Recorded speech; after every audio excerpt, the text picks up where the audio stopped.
berikan terakhir. Kemudian bertambah lagi karena menyangkut tentang parasit begitu, itu diberikan oleh Bu Chandra ya, jadi Bu Chandra. Nah, terkait dengan bidang mikrobiologi ini digabung ya, Dek ya. Jadi untuk kelasnya ini digabung ya. Satu kelas itu berapa orang?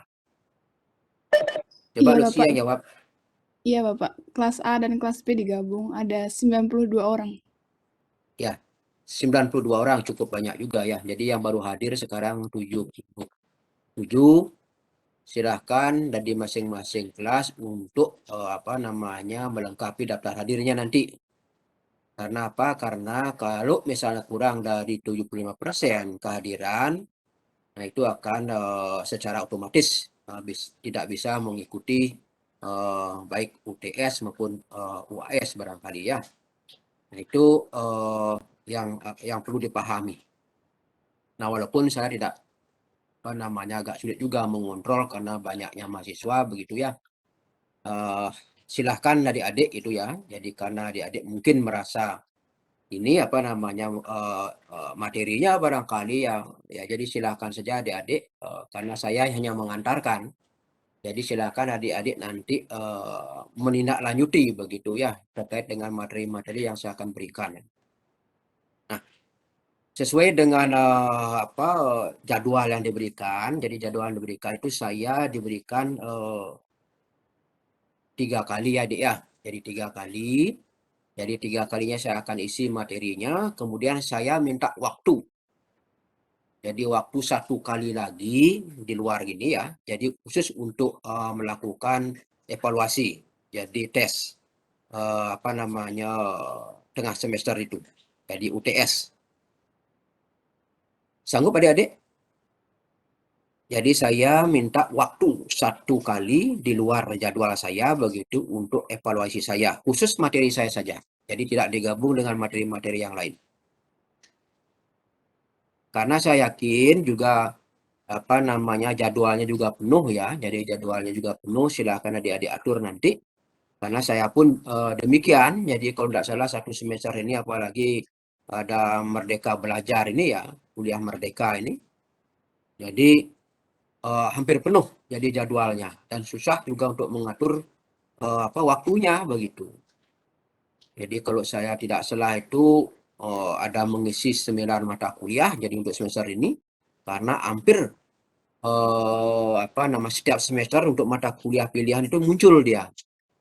Jadi muncul ada saja yang memilih karena apa? Karena ini merupakan mata kuliah pilihan. Jadi ada saja dari luar prodi termasuk di luar universitas juga ada yang memilih mata kuliah pilihan itu. Jadi termasuk juga dari Unsud, kemudian dari Jember barangkali, kemudian dari Jawa Timur juga ada mahasiswa-mahasiswa yang mengambil mata kuliah ini. Sehingga hampir setiap semester itu muncul. Kalau dulu lain, jadi misalnya mata kuliahnya mata kuliah pilihannya semester 5 muncul, kemudian semester 6-nya tidak muncul dia. Tapi kalau sekarang hampir setiap semester muncul sehingga jadwal atau mengatur jadwalnya agak susah sekali ya. Jadi mohon dipahami itu seperti saya katakan saya akan mengisi 3 kali sesuai dengan jadwal yang diberikan oleh Prof. Retno begitu. Kemudian saya minta waktu 1 kali untuk melakukan evaluasi. Jadi UTS. Dan UTS yang saya berikan itu adalah multiple choice. Jadi saya akan beli link lewat Google Form. Google Form. Jadi lewat Google Form nanti saya berikan, kemudian silahkan adik-adik nanti ini. Kemudian materinya, jadi di samping materi yang ada di slide, juga ada beberapa materi yang mungkin juga pada saat saya menjelaskan itu juga keluar. Karena saya biasanya setelah saya kuliah itu saya berikan saya buat soal biasanya. Dibuat soal, kemudian itu juga masuk ke dalam ini materi-materi UTS nanti. Jadi bisa dipahami adik-adik ya, bisa dipahami ya. Jadi seperti adik ketahui ya, mungkin adik sudah sudah kenal begitu atau sudah tahu nama saya. Jadi nama saya adalah Bagus Gede Darmiaso ya. Saya sebenarnya sudah menjadi tenaga pengajar itu tahun sekitar 94-95 lah. Jadi cukup lumayan semenjak Farmasi berdiri saya sudah ikut mengampu mata kuliah ini. Kemudian termasuk juga kemarin juga mengampu imunologi begitu bersama dengan Bu Chandra, karena imunologi sudah ada dosennya. Jadi dosennya tuh beberapa materi sudah diambil begitu sehingga saya mengundurkan diri dari mata kuliah imunologi. Nah, kemudian untuk hari ini, jadi hari ini saya akan banyak menyinggung tentang jamur dulu ya. Jadi jamur karena sebelum kita menyinggung toksin ya kita harus tahu dulu jamur itu, apa itu jamur, apa itu fungi, apa itu cendawan begitu. Kemudian paling tidak tahulah kalian nanti karena juga ada beberapa penyakit-penyakit yang disebabkan oleh jamur. Seperti misalnya ada 3 genus itu, nanti kita coba singgung itu sedikit ya, terkait dengan penyakit-penyakit patogen yang menyerang pada manusia terkait dengan jamur. Kemudian untuk bakteri, jadi untuk bakteri barangkali sudah banyak disinggung, bahkan kalau tidak salah dari materi praktikumnya saya lihat sudah banyak disinggung tentang morfologi bakteri begitu. Kemudian yang perlu dipahami adik-adik itu kelompok fungi atau apa itu kelompok bakteri, kemudian apa itu virus, ya itu harus sudah dipahami dulu. Jadi mikroba-mikroba itu. Sedangkan kalau bakteri sudah banyak disinggung ya, jadi saya tidak akan menyinggung banyak. Mungkin secara garis besar saya dulu, jadi bahwa mikroba itu ada 2 kelompok, jadi kelompok prokariot dan eukariot mungkin sudah dijelaskan ini. Kemudian kelompok prokariot itu apa saja, kemudian di mana letak perbedaan harus dipahami itu dulu. Karena itu terkait dengan kalau adik-adik di farmasi itu terkait dengan uji toksisitas nanti itu. Dalam kaitnya merancang atau memformulasi suatu obat yang terkait dengan kemampuannya dalam membunuh mikroba itu. Jadi kalau tidak tahu strukturnya ya apa yang mau dilakukan atau apa yang ditargetkan dalam kait dengan membuat obat itu. Nah, katakanlah bahwa pada bakteri kalau dia sebagai prokariot, jadi tentu harus tahu juga ininya komponen-komponen selnya sudah dijelaskan barangkali itu. Bahwa kalau pada prokariot kalau dilihat secara garis besarnya bahwa dia itu tidak memiliki membran inti kan begitu. Jadi kromosomnya tersebar di sitoplasma. Sedangkan kalau eukariot ada membran pembatasnya, jadi kromosomnya. Kemudian yang membedakan lagi itu adalah pada dinding sel barangkali. Jadi pada sel bakteri, jadi dindingnya itu ada peptidoglikan namanya ya, yang terdiri dari komponen N-asetilglukosamin dan N-asetilmoramed. Nah itu ya, jadi ada ikatan cross-link di sana yang menyusun itu. Kemudian berdasarkan dinding sel itu juga ada kelompok bakteri. Jadi kelompok bakteri gram positif dan gram negatif gitu ya. Jadi gram positif dan gram negatif.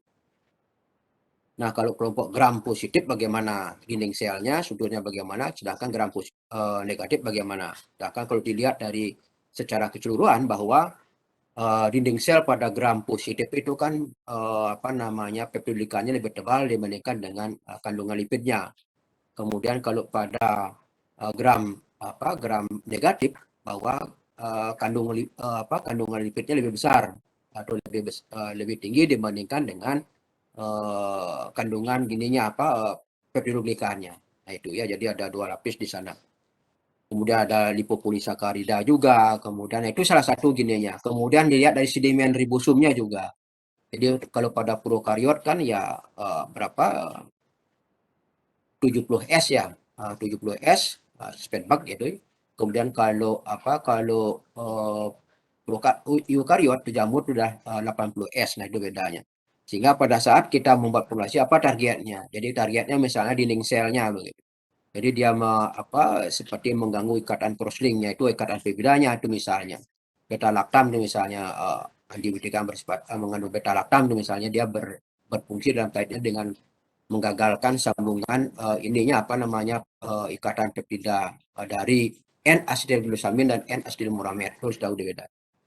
Kemudian termasuk juga nanti kalau pada eukariot seperti jamur itu pada membran selnya itu ada satu struktur yang disebut dengan ergosterol nanti. Nah, itu juga merupakan salah satu target dalam kaitan dengan uji toksisitas atau selektif atau uji selektifnya terhadap targetnya itu. Nah, itu merupakan salah satu ininya yang perlu dipahami ya. Jadi perlu dipahami terkait dengan struktur sel mikroba itu. Kemudian pertumbuhan adik juga harus tahu. Jadi pertumbuhan mikroba jadi bisa kita tumbuhkan secara in vitro begitu ya. Jadi dengan menggunakan media-media barangkali, sedangkan untuk media sudah juga diinformasikan pada praktikum barangkali, praktikum secara online ya, jadi secara online.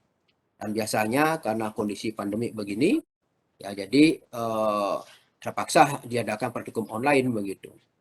Kalau dulu kakak kelas kalian tuh ada beberapa materi mungkin ada praktikum lainnya, jadi langsung ke laboratorium begitu. Tapi saya tidak tahu juga kebijakan dari Kajur Farmasi, saya juga tidak tahu, sehingga tidak dilaksanakan untuk semester ini.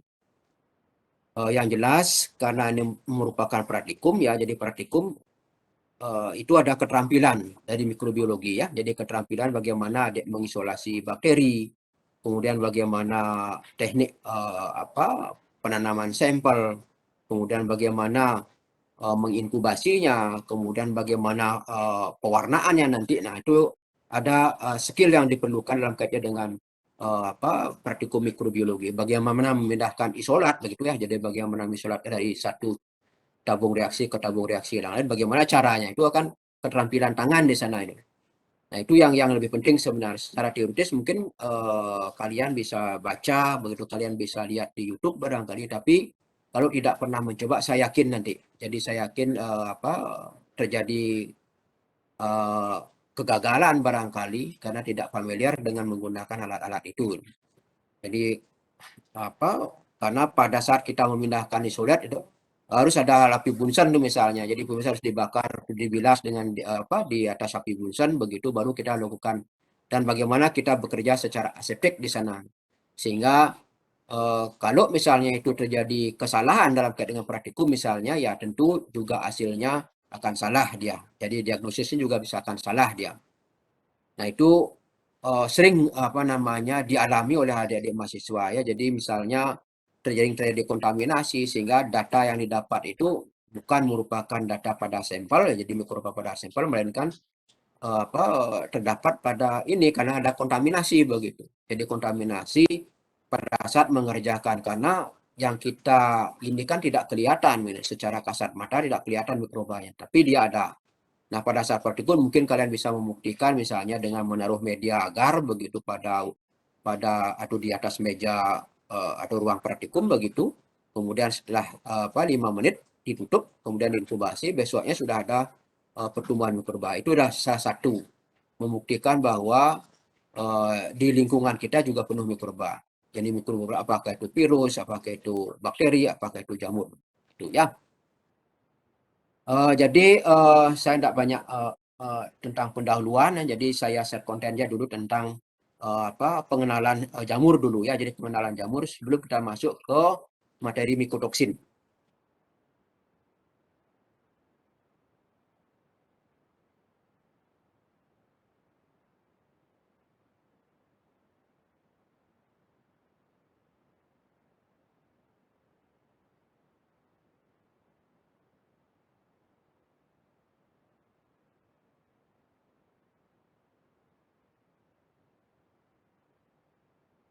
Bisa dilihat, Dek? Terlihat, Bapak. Ya, oke. Nah, untuk materi mikotoksin ya, jadi harus dikenali dulu dengan kalau dilihat dari kata mikotoksin kan jamur penghasil toksin kan begitu ya. Jadi toksin yang berasal dari jamur kan begitu. Tapi kalau tidak memahami tentang fungi atau bagaimana mekanisme penghasilan toksin ya nanti agak susah kita melihat bagaimana kemampuan daripada jamur itu. Nah, fungi kadang-kadang banyak istilah ya. Jadi istilahnya ada cendawan, kemudian ada jamur kan begitu. Jadi sebenarnya ini pengertiannya sama. Jadi tergantung daripada konteksnya. Karena kemarin waktu ada seminar yang dilaksanakan oleh Miko Ina, itu penamaannya memang agak susah. Karena apa? Karena misalnya kalau orang kena penyakit fungi begitu, maka dibilang penyakit cendawan itu misalnya. Paling di jamuran, dibilang penyakit jamuran gitu misalnya. Nah, sesuai dengan konteksnya. Jadi fungi itu atau cendawan atau jamur cuma istilah saja ya, jadi istilah saja. Di mana konteksnya kalau misalnya jamur-jamur tingkat tinggi, misalnya kalau Basidiomycetes ya, mungkin lebih tepat digunakan cendawan tingkat tinggi atau cendawan ya. Jadi sering kalian lihat misalnya ada kayu yang membusuk, kemudian ada ditumbuhi oleh jamur barangkali, nah itu lebih tepat dibilang cendawan misalnya. Kalau misalnya ada jamur yang tumbuh pada tubuh manusia, yang mungkin tidak tepat digunakan cendawan, ya mungkin tepat jamur ya itu misalnya ya. Eh, nah ini kalau kita kelompokkan dia itu ada bentuk bentuk filamen dan ada juga bentuk sel tunggal. Jadi kalau sel tunggal ya sering kita sebut dengan kamir begitu. Sedangkan kalau berbentuk filamen dia sering disebut dengan kapang. Kemudian ada istilah yang lain juga, ada yeast, kemudian ada ragi. Ini sering kalian dengar. Jadi yeast misalnya ragi roti atau yeast itu yeast Saccharomyces cerevisiae ya, jadi sama dengan kamir dia, jadi sel tunggal ya. Sedangkan kalau pada ragi, nah ragi ini kan setelah dianalisis ternyata pada ragi ini seperti ragi tape itu ada beberapa mikroba di sana. Jadi ada beberapa mikroba, ada bakteri, kemudian ada kapang, juga ada kamirnya di sana. Makanya kalau kalian lihat pada proses fermentasi tape begitu, maka yang bekerja pertama itu adalah kapangnya dulu. Jadi dia akan menghasilkan enzim-enzim untuk memecah polisakarida menjadi gula-gula sederhana seperti misalnya glukosa yang baru dimanfaatkan oleh kamir nanti. Jadi dimanfaatkan oleh kamir, kemudian kamir akan menghasilkan etanol begitu. Kemudian kalau dilanjutkan lagi fermentasinya mungkin akan terjadi rasa yang asam. Itu udah bekerjanya bakteri-bakteri penghasil asam misalnya. Nah itu ya, jadi pada ragi itu ada beberapa mikroba yang ada di sana, itu ada kapang, ada kamir, kemudian ada bakteri juga. Nah semua daripada ilmu yang menyangkut tentang mempelajari tentang cendawan ini dengan mikologi. Nah jadi mikologi ya. Kemudian bagaimana peran fungi terhadap kita, terhadap manusia misalnya. Jadi ada yang menguntungkan, jadi ada juga yang merugikan. Ya, jadi ada yang merugikan, kemudian ada yang menguntungkan. Nah, menguntungkan misalnya banyak digunakan dalam kaitan fermentasi begitu. Jadi baik alkoholik dan non alkoholik. Jadi bisa menghasilkan alkohol, juga bisa menghasilkan alkohol misalnya dalam hal dengan pembuatan tempe, pembuatan kecap, kemudian banyak produk-produk tradisional yang mungkin menggunakan pemanfaatan jamur ataupun kamir ini. Nah ini untuk yang menguntungkan ini memang tidak kita ginikan ya, lebih banyak seperti misalnya Saccharomyces kan ya. Saccharomyces kan dia bisa dalam kaitnya dengan proses kehidupannya dia bisa bersifat anaerobik dan juga bisa bersifat aerofilik. Jadi artinya bisa dia memanfaatkan oksigen untuk pertumbuhannya. Nah, kemudian juga bisa dia dalam kondisi anaerobik. Nah, itu dua sifat yang dimiliki. Nah, kalau misalnya kita ingin mendapatkan produk fermentasi, nah tentu kalau kita menggunakan Saccharomyces sebagai starternya, ya tentu harus kita tahu kondisi bagaimana yang harus kita siapkan begitu. Nah, itu misalnya kalau kita alkoholik ya tentu kondisi-kondisi yang anaerob yang kita ginikan. Kondisikan karena pada saat proses glikolisis itu menghasilkan asam piruvat, dan asam piruvat itu akan digunakan sebagai sumber untuk menghasilkan atau setelah dipecah menghasilkan etanol ataupun asam-asam nanti begitu. Sedangkan kalau misalnya secara aerobik dia jadi ada udaranya sedikit, nah itu biasanya dalam kaitannya bagaimana kita memperbanyak massa sel daripada Saccharomyces cerevisiae. Karena apa? Pada kondisi-kondisi aerobik di mana banyak energi dihasilkan berupa ATP begitu. Nah, ATP ini digunakan dalam kaitan pembelahan sel atau pembentukan sel-sel baru begitu. Nah, itu harus dipahami betul dalam kaitan menggunakan Saccharomyces cerevisiae. Nah, mungkin juga ditanya, misalnya kalau bakteri-bakteri obligat bagaimana? Ada yang bisa menjawab? Kenapa dia bakteri-bakteri obligat itu anaerob obligat itu tidak bisa ditumbuhkan pada suasana yang aerobik. Jadi tidak bisa ditumbuhkan. Ada yang bisa menjawab?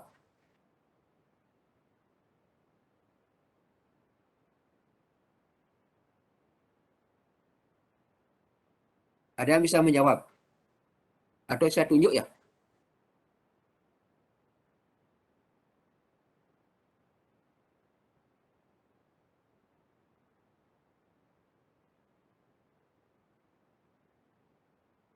Kenapa pada bakteri-bakteri mungkin sudah dijelaskan oleh Bu Retno terkait dengan pertumbuhan bakteri bahwa bakteri itu ada yang bersifat aerob, kemudian ada bersifat aerob fakultatif, barangkali ada juga yang bersifat anaerob obligat misalnya.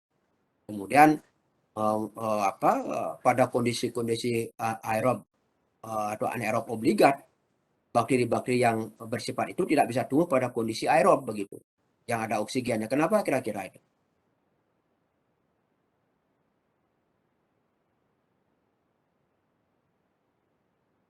Ada yang bisa menjawab?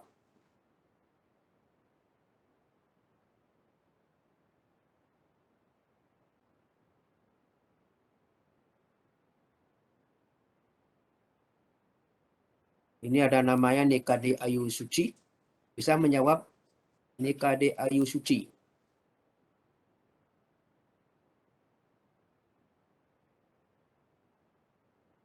Halo?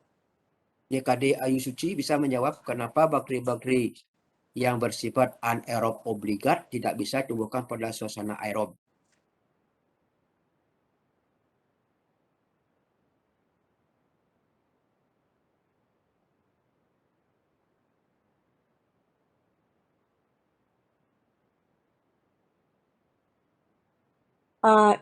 Izin Bapak. Ya, Baik. Menurut saya, mohon maaf jika salah sebelumnya Bapak. ya ada apa? Santai saja. Ya, artinya tidak masalah, kalau salah kita perbaiki. Ya, Mohon maaf Bapak. Apakah mungkin itu disebabkan karena dia itu tidak perlu terhadap oksigen, Pak? ya memang tidak perlu oksigen, tetapi kalau tidak ada oksigen, kalau ada oksigen apa gininya? Artinya mekanisme apa yang dia tidak punya gitu loh.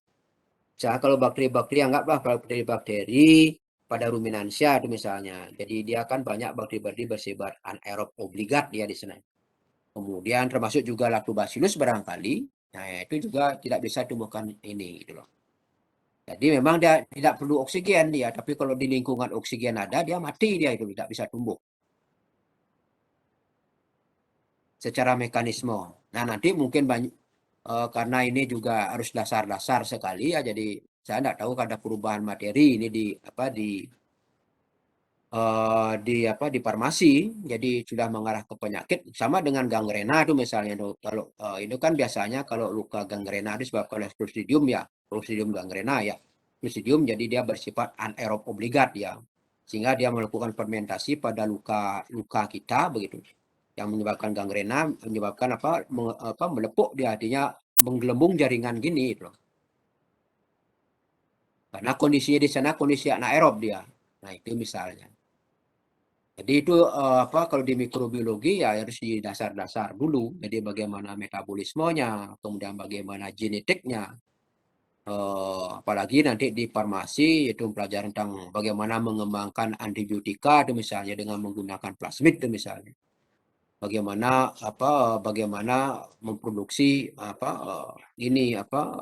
metabolit sekunder terkait dengan fermentasi itu misalnya. Nah, itu harus dasar-dasarnya, harus bagaimana harus kita tahu ininya pertumbuhan mikrobanya, pada saat kapan kita harus memanen atau pada saat kapan dia mikroba ini menghasilkan metabolit sekunder terkait dengan pembentukan antibiotika itu misalnya.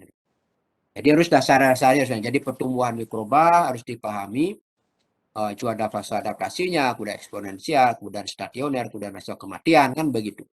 Kemudian termasuk di mana dia menghasilkan metabolisme, apakah dia ada induser dan kaitan dengan pembentukan, biasanya sih ada kondisi yang stres tuh misalnya.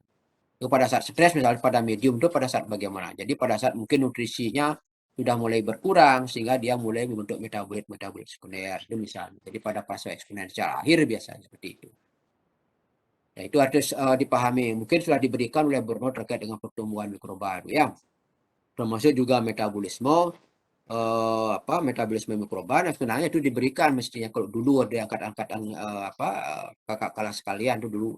Tapi sekarang kalau yang lihat materinya sudah agak bergeser sedikit. Yang jelas bahwa makanya itu connect dengan praktikum nanti.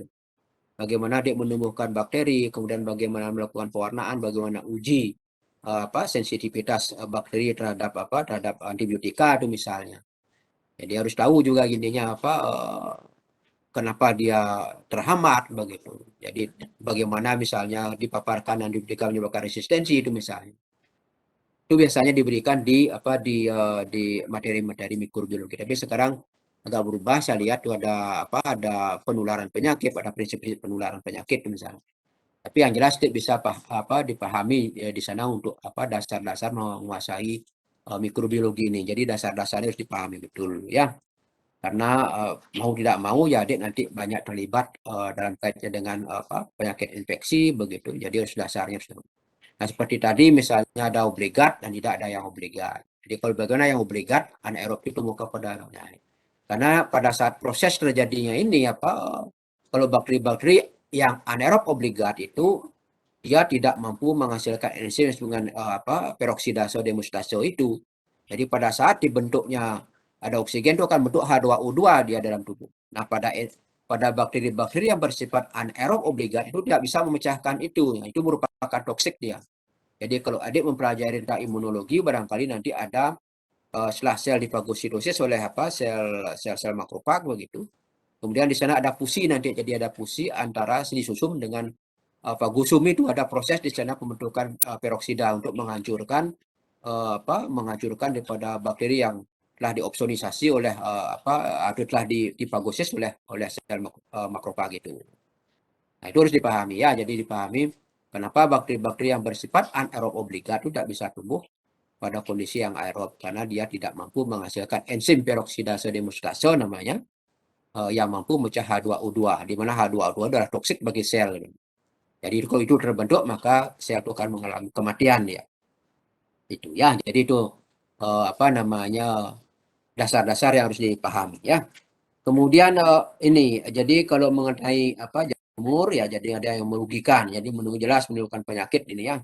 Jadi penyakit ada disebutkan epidermophyton, ada disebutkan microsporum, itu ada beberapa ada beberapa genus yang menyebabkan penyakit pada manusia. Nanti coba kita singgung. Nah, ini kalau habitat jadi ada yang disebutkan wild yeast ya, kemudian ada juga yang industrial yeast. Kalau wild yeast ini yang ya hidupnya liar begitu ya. Jadi bisa di tanah, kemudian di air, di udara, tanaman, hewan, kemudian pada manusia barangkali. Nah ini kalau pada hewan ya bisa dilihat di ruminansia itu juga bisa lihat. Kemudian dari di ini juga bisa dilihat di saliva juga biasanya. Saya pernah mencoba mengisolasi Saccharomyces pada saliva sapi itu misalnya. Kemudian pada manusia juga banyak juga. Kalau misalnya kita ingin mengisolasi yang mungkin jadi dari tanaman juga bisa, dari udara juga bisa, apalagi dari buah misalnya, apalagi sekarang musim buah ya deh ya. Jadi musim buah durian begitu. Jadi coba kalau misalnya duriannya dibungkus dengan kantong plastik begitu, kemudian dibiarkan sementara, mesti nanti plastiknya akan mengembang di sana. Jadi akan mengembang. Nah itu menunjukkan bahwa di sana sudah ada aktivitas Saccharomyces semua. Ya, jadi Saccharomyces makanya kalau misalnya dilakukan fermentasi barangkali ya mungkin ada bau-bau alkoholnya nanti termasuk di buah wani itu gampang sekali mengisolasi Saccharomyces cerevisiae. Dan peran daripada Saccharomyces sangat banyak ya di samping untuk fermentasi begitu. sebagai starter, bisa juga digunakan dalam kaitan dengan sebagai SCP dia, single cell protein. Jadi kalau adik mempelajari tentang bioteknologi, kita bisa memperbanyak massa sel dari dari Saccharomyces ini sebagai sumber N nanti. Makanya kalau kalau di mikro itu ada yeast extract namanya. Jadi kalau kita memformulasi suatu media, kadang-kadang diperlukan adanya yeast extract itu. Jadi sebagai sumber N. Jadi cukup mahal itu ya. Nah, makanya dalam kaitan dengan industri begitu, bagaimana kita memperbanyak massa sel dan bagaimana kita mendapatkan hasil akhir dari proses fermentasi itu. Nah, harus kondisinya kita tahu ya. Jadi apakah dia kondisi aerob atau anaerob. Dan perlu dipahami bahwa pada kondisi aerob itu setelah glikolisis menghasilkan asam piruvat itu kan masuk ke sistem siklus Krebs. Kemudian siklus Krebs itu akan dihasilkan beberapa ATP juga di sana, termasuk juga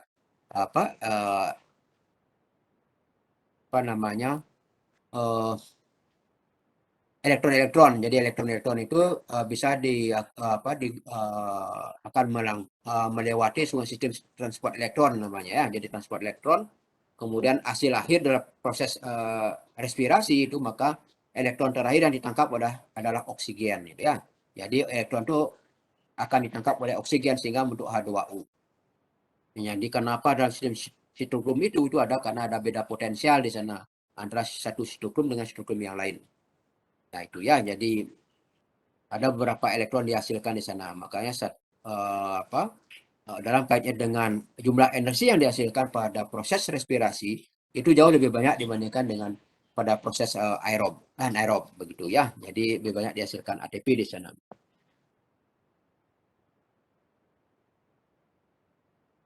Kemudian sifat-sifat kamir ya, jadi ukurannya 1 sampai 50 mikron tuh lebih besar dibandingkan dengan bakteri dia ya. Jadi kalau bakteri sekitar 0,5 mikron ya. Kemudian dinding selnya kalau dilihat itu kitin dia kondisinya yang tersusun oleh kalau tidak salah beta 13 glukan, kemudian beta 16 glukan gitu ya. Dinding sel. Kemudian sitoplasma, kemudian vakuola juga. Jadi vakuolanya kadang-kadang mengatur berat jenis daripada atau kondisi mengapung tidak mengapung daripada Saccharomyces cerevisiae ini. Kemudian yang lebih penting lagi bahwa dia tidak memiliki alat gerak. Jadi alat gerak kalau pada bakteri mungkin disebut dengan flagella, barangkali sudah disinggung oleh Bu Retno sebagai alat geraknya. Kemudian di sana ada villi juga pada bakteri. Kalau villi itu apa beda villi dengan flagella? Masih ada yang tahu deh?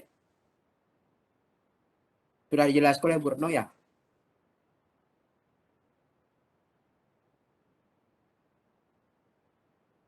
Villi dengan flagella. Apa Izin fungsinya? menjawab, Bapak. Ya, silakan kalau ada yang bisa menjawab. Bapak, saya izin menjawab. Saya Asya, NIM 2, Pak. Setahu saya, Willy itu berupa tonjolan manjang yang digunakan bakteri untuk melengket gitu, Pak. Sedangkan kalau flagella adalah alat gerak berupa ekor yang ada pada bakteri, Pak. Ya, Jika salah, Pak. Mohon ya, betul. penjelasan. Jadi kalau villi itu memang sebenarnya lebih kecil daripada flagella ya. Jadi flagella itu adalah bisa dia peritrik, kemudian ada juga lupotrik, kemudian ada ampitrik juga ya, dari posisi daripada flagella itu sebagai alat gerak dia. Sedangkan kalau villi dia bisa berfungsi untuk melekat pada substrat, begitu juga bisa dalam kaitan dengan fertilisasi misalnya. Jadi ada disebutkan filosek, jadi dia bisa mentransfer genetik dari satu bakteri itu ya. Itu yang ini apa namanya perbedaan antara villi dengan filus. Coba saya singgung aja itu ya, nanti biar untuk mengingatkan kalian. Untuk materinya Burno sudah UTS ya? Halo, Belum, Bapak. belum? Belum, Pak. Oh, belum, saya kira sudah. Jadi saya materinya nanti saya khusus sendiri aja ya. Karena Google Form ya, nanti Google Form. Kemudian untuk identifikasi ada bentuk bulat, bisa dilihat bentuk-bentuk daripada sel kamir ini.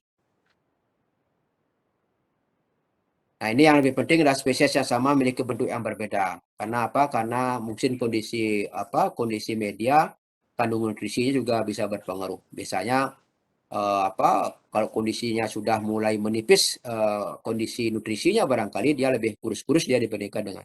Makanya spesies sama memiliki bentuk, atau bisa juga spesies sama memiliki bentuk yang berbeda seperti saya katakan tadi, karena kondisi lingkungan berpengaruh ya. Nah, ini kalau dilihat sel kamir ya, ini ada parent sel, kemudian ada bandingnya ini sungai tunas ya. Jadi kadang-kadang juga dilepaskan ini tunasnya. Maka sisa dari tunas yang lepas ini pada sel induknya itu disebut bud scar namanya. Jadi bud scar, jadi sisa-sisa daripada sel anak yang melepas. Nah, itu disebut bud scar. Jadi kalau misalnya pada Candida albicans biasanya dia ada pseudomycelia dia. Jadi kadang-kadang tunasnya itu masih tetap menempel dia di sel induk begitu, sehingga kelihatan seperti mycelia dia. Nah, itu biasanya pseudomycelia pada Candida albicans. Kemudian kalau dilihat dari reproduksinya, jadi reproduksi daripada kamir begitu.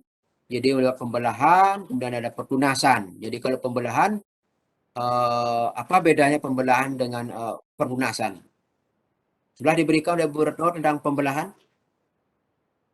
Sudah ya. Jadi pembelahan, termasuk juga hitung-hitungannya barangkali. Ya, kalau saya kasih soal misalnya satu suspensi bakteri begitu ya, satu media begitu, awalnya kita berikan jumlah selnya adalah 10⁻³ atau 3 kali 10⁻³ misalnya. Kemudian kemudian kalau bakteri kan cepat membelah dia ya, dibandingkan dengan kamir lebih cepat membelah. Biasanya dia membelahnya dalam waktu 30 menit ataupun 20 menit misalnya satu sel itu. Nah, misalnya sel mula-mula dalam suatu media kita berikan sel mula-mula misalnya 3 kali 10⁻³ itu misalnya. 3 kali 10⁻³ itu misalnya. Kemudian sel bakteri itu misalnya membelah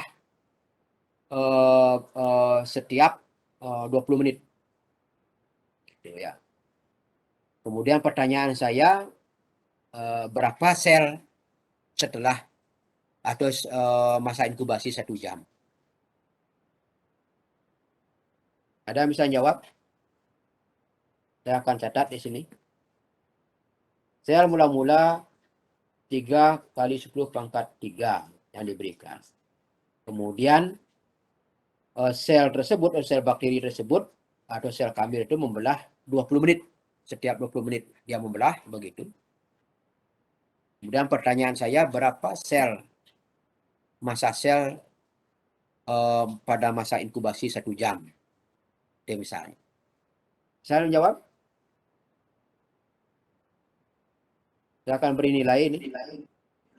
Izin menjawab, Bapak. Ya. Mohon izin mengonfirmasi apakah benar tadi awalnya itu 3 kali 10⁻³, kemudian setiap 20 Ini berapa menit nih? Coba nih berapa? Saya NIM 51, Bapak. 51 ya. Izin mengonfirmasi apakah tadi benar awalnya itu 3 kali 10⁻³, kemudian setiap 20 menit membelah, dan ditanyakan berapa kalau dalam waktu 1 jam seperti itu, Bapak. Iya, betul. Jawabannya 9 kali 10⁻³, Bapak. 9 kali 10⁻³. belum. Oh Belum. ya, maaf Bapak. Terima kasih. 3 kali 10⁻³ kan itu ya. Jadi sel, kan kalian sudah mempelajari tentang pembelahan sel oleh bakteri oleh Bu Retno atau Prof. Retno. Jadi 2⁻N kan begitu. Ya. Jadi 3 kali 10⁻³ kali 2⁻N. Kan begitu. N itu berapa? N itu karena dalam 1 jam berarti kan dia membelahnya 3 kali ya. Jadi 3 kali. 20 menit kan 3 kali. Berarti 3 kali 10 pangkat 3 kali 2 pangkat 3. Itu hasilnya. Benar enggak? 3 kali Betul, Bapak. 10 pangkat 3 kali 2 pangkat N. Jadi karena dia membelah 3 kali, berarti 2 pangkat N. N-nya kan 3 kali dia setiap 20 jam. Tiap 20 menit. Jadi selama 10 jam berarti kan 3 kali dia membelah. Benar enggak? Betul, Ya. Pak. Betul, Ya, Bapak. itu ya. Jadi dipahami itu terkait dengan pembelahan sel. Jadi bisa saja ini apa yang saya berikan ini bisa keluar nanti itu loh. Terkait dengan pembelahan massa sel ini. Karena ini juga menyangkut pembelahan. Jadi saya bisa modif jadi soalnya itu. Ya, jadi pahami. Jadi sel mula-mula 3 kali 10 pangkat 3. Kemudian kita tahu bahwa sel bakteri itu membelah atau sel sakul bisa membelah selama 20 menit. Kemudian berapa sel massa sel pada waktu 1 jam gitu. Berapa sel pada waktu 2 jam, berapa sel pada 3 jam itu misalkan bisa dihitung itu berdasarkan rumus itu. Yang penting waktu pembelahan sel itu kita tahu. Ya, jadi apakah 20 menit, apakah 30 menit, apakah 40 menit begitu. Termasuk juga mungkin disinggung di luarnya tentang bentuk-bentuk sel pamir sel-sel bakteri itu ada yang apa mungkin sudah dijelaskan sel ada bentuk kokus, kemudian ada bentuk ini nomor berapa? Nomor 51 ya tadi ya 51. Yang penting menjawab gitu ya. Salah tidak masalah, saya akan beli poin juga. Ya. Salah tidak masalah ya. Yang penting masih apa namanya masih bisa lihat aktif di ini apa di room ini begitu. Jangan sampai nanti ditinggal begitu. Karena saya juga ngontrol yang banyak mahasiswanya 90 begitu. Makanya saya mungkin panggil begitu kalau misalnya nyaut dalam sekian nah mungkin saya kurangi poinnya gitu. Ya. Termasuk juga bentuk-bentuk sel tadi. Jadi sel itu bisa sebagai pengetahuan saja bahwa sel bakteri itu kan ada bentuk fokus, bentuk batang, kemudian kenapa pada variasi fokus itu ada ada diplococcus, ada streptococcus, kemudian ada sarcina, kemudian ada tetrad, kemudian ada staphylococcus. Nah, itu harus ada pemahaman di sana, ya. Jadi pemahaman kalau misalnya kalau pembelahan sel itu awalnya kan satu begitu ya. Jadi membelah sel satu bidang misalnya dalam satu bidang mendatar itu misalnya dia akan membentuk diplococcus ataupun streptococcus begitu. Tapi kalau dia membelah dua bidang ke mendatar kemudian ke atas, biasanya dia membentuk 4-4 biasanya. Jadi 4-4. Tapi kalau dia membelah 3 bidang begitu dia akan membentuk tetrad bentuk sarcina dia bentuk kubus dia itu. Ya, bentuk kubus dia itu. Nah, bagaimana dengan pembelahan yang bentuk staphylococcus? Kalau staphylococcus lah bentuknya pembelahannya sembarangan dia, tidak beraturan sehingga dia bentuk seperti buah anggur. Nah, itu harus dasar-dasar atau konsep-konsep itu harus dipahami ya. Dipahami terkait dengan bentuk-bentuk sel bakteri itu. Nah, kembali ke pembelahan. Jadi pembelahan dan pertunasan. Jadi kalau pembelahan itu mula-mula sel itu besar dia. Jadi membesar begitu kemudian bersamaan dengan itu terjadi replikasi DNA, kemudian bersamaan itu terjadi pembentukan septat ya pada tengah-tengah daripada sel itu, sehingga sel itu kemudian bentuk sedar, kemudian kalau sudah fix dia akan bisa membelah dia. Jadi membelah dari satu sel menjadi 2 sel, kemudian dari 2 sel menjadi 4 sel, jadi 2 pangkat N dia. Nah, itu pembelahan. Kalau pertunasan, ya pertunasan jadi sel itu mula-mula terjadi penipisan pada ujung ininya, pada ujung itu pada bagian dinding selnya begitu. Kemudian pada terjadi penipisan dinding sel, kemudian dia akan membentuk gelembung dia di sana pada bagian yang tipis itu. Sel itu akan membelah, bersamaan itu juga terjadi replikasi DNA begitu. Kemudian bersamaan dengan itu juga terjadi pembentukan komponen-komponen yang lain daripada sel, kemudian dia akan misah. Dan tergantung daripada pertunasan itu. Kalau misalnya pertunasan selnya masih menetap, berarti dia akan menempel pada sel induknya.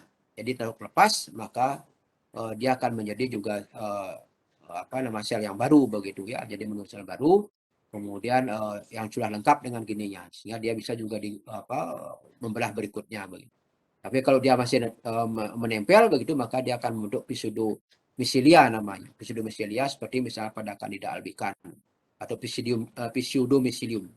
Nah, ini pelunasan ada yang unipolar, ada bipolar. Kalau unipolar ya satu pada bagian sel, kalau bipolar ada dua, multipolar itu banyak sel di dalam banyak tunas di dalam selnya itu atau di selnya.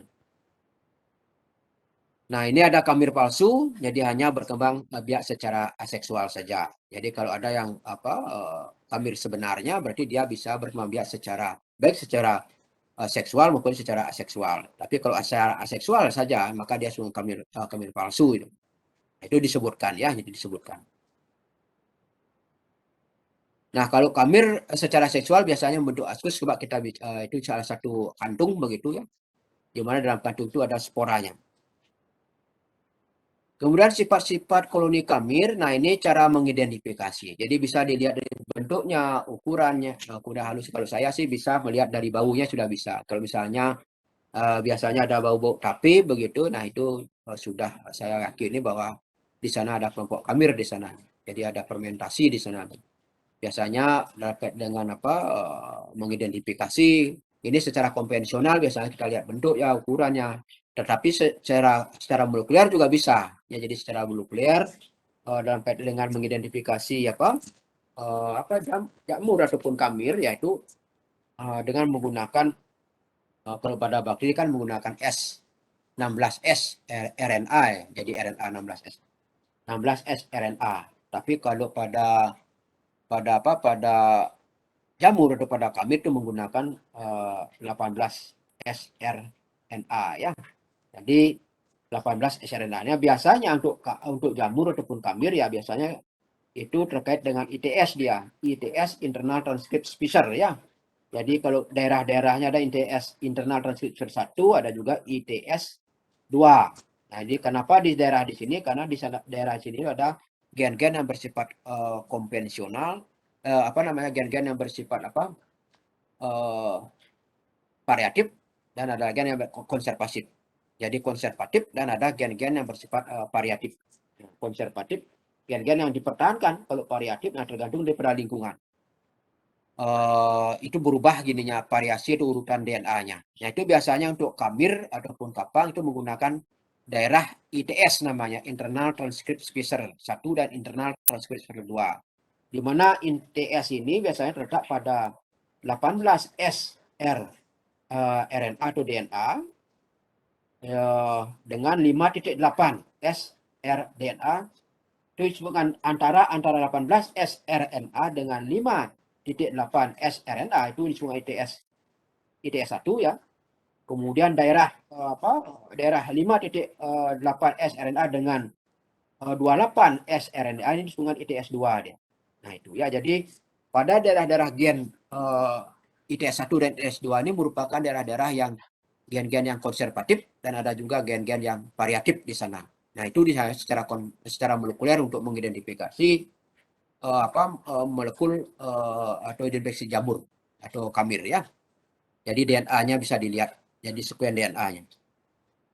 Sedangkan kalau yang saya jelaskan ini adalah mengidentifikasi secara konvensional dengan melihat bentuknya, jadi bentuk koloninya, ukurannya, kemudian berat mungkin tidak begitu kita lakukan, dan kehalusannya barangkali teksturnya dan sebagainya. Ya, termasuk juga warna. Ini adalah salah satu cara mengidentifikasi jamur-jamur ataupun kamir yang bersifat mikroskopis. Ya, jadi salah satu. Nah, ini untuk menumbuhkan secara kalau kita sudah memurnikan ya kita tumbuhkan pada media miring begitu. Kemudian kita bisa simpan di kulkas, yaitu paling tidak lamanya bisa bertahan 3 minggu sampai 4 minggu lah. Tapi kalau ingin menyimpan lebih lama ya bisa kandidat jamur ini kita simpan di gliserol 20%. Pada freezer kita simpan ya, jadi freezer sehingga bisa disimpan bertahan sampai 1 sampai 2 tahun lah. Dalam kaitan dengan bagaimana kita menyimpan isolat-isolat yang kita dapatkan ini. Kemudian kalau sifat fisiologis kamir ya ini ya dapat hidup pada AWI yang rendah, jadi 0,62 sampai 0,65, normalnya pada AWI 0,8. Jadi ini salah satu bagaimana kita misalnya kalau ada kamir-kamir yang menyebabkan kerusakan makanan atau menyebabkan penyakit barangkali ya salah satu kita bisa tentukan tentang konsentrasi ataupun kadar air daripada substratnya. Kemudian temperatur juga, jadi ada yang maksimum, kemudian optimum dan ada minimum, sama kayak bakteri juga ya. Jadi kalau dilihat ada yang termofilik, kemudian ada yang mesofilik, kemudian ada yang psikofilik itu misalnya. Itu bisa kita lihat. Makanya harus tahu kita gini yang sifat-sifat hidupnya pada temperatur berapa dia optimum hidupnya. Jangan sampai nanti dia hidupnya pada kondisi yang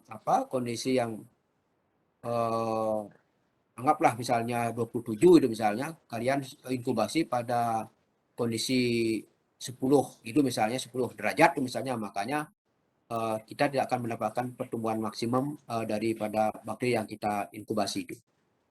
Kemudian untuk kebutuhan oksigen ya ada yang bersifat aerofakultatif, jadi sudah saya singgung. Kemudian ada yang membutuhkan oksigen ya. Kemudian juga derajat keasaman. Jadi derajat keasaman pH. Nah ini juga menentukan dalam kaitan dengan pertumbuhan mikroba. Kenapa derajat keasaman? Ya tentu terkait dengan aktivitas enzim. Kalau kalian pelajari metabolisme mikroba ya. Jadi bahwa aktivitas enzim itu dipengaruhi oleh, di samping dipengaruhi oleh substrat, suhu, kemudian juga dipengaruhi oleh derajat keasaman. Jadi aktivitas enzim. Kemudian kebutuhan nutrisi ya ini ada gula-gula, sungai-sungai nitrogen, kemudian amonia juga diperlukan, kemudian udah N anorganik ya, jadi urea. Itu juga bisa di. Nah, kami dapat menghasilkan enzim proteolitik dan lipolitik. Nah, tentunya dalam kaitannya dengan kemampuan dia untuk mendapatkan N ini. Jadi kalau dia dalam kaitannya dengan pertumbuhannya, jadi juga membutuhkan unsur N ya. Jika kalau misalnya dalam media itu ada proteinnya, berarti dia memiliki kemampuan untuk memecah protein itu, termasuk juga lipolitik, jadi lemaknya. Kemudian kebutuhan lain seperti sulfur, belerang diambil dari sulfat dan bisa juga diambil dari cysteine dan metionin. Nah itu ya, jadi asam amino ini yang mengandung gugus S dia. Jadi gugus S ya.